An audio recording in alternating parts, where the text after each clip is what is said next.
কিন্তু এটা জরুরি কিনা, নাভির থেকে নিয়ে হাঁটুর নিচ পর্যন্ত সবসময় কি রাখা, ঢেকে রাখা, টাকনু বার করা যাবে না। আর বড় বড় ছেলে দেখবে যে হাফ প্যান্ট পরে বের হচ্ছে, ফুটবল খেলতেছে, ওই হাফ প্যান্ট পরে নিজের মায়ের সামনে, নিজের বোনের সামনে শুয়ে থাকতেছে, বেড়াইতেছে, চলতেছে। এত বড় বেহায়া আমার পরিবারে কিভাবে তৈরি হচ্ছে? বলেন, আমি বাবা হয়ে এটা কিভাবে দেখি, কিভাবে প্রশ্রয় দেই? এটার জন্য আমার এই দোষ। বলেন দোষ কার? আমার। আমার ছেলের জন্য আমি এটা কিভাবে কমন করি? সে এত বড় ছেলে, সে হাফ প্যান্ট পরে কেন বের হবে? হাঁটু বের করে সারা দুনিয়ার মানুষকে গুণাগার।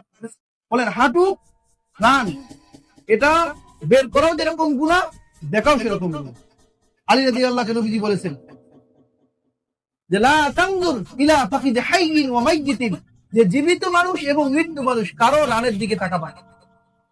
তাহলে জীবিত অবস্থা যেরকম দেখা যাবে না, মৃত্যু অবস্থাও কি যাবে না, দেখা যাবে।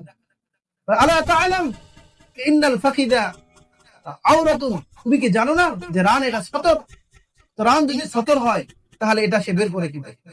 এজন্য যারা যুবক ভাইরা আছে, সারা দুনিয়ার মানুষ রান বের করতে পারে, বানিয়াপাড়ার মানুষ কোনোদিন হাফ প্যান্ট পরবে? কি বলেন?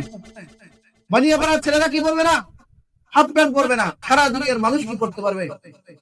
তাদের করতে পারে, কিন্তু এই পাড়ার মানুষ পড়বে না। যদি এটা হয় তাহলে আমার এই আলোচনা, আমার এই বক্তব্য এটাও সার্থক, আপনাদের শোনাটাও কি অর্থবহ হবে।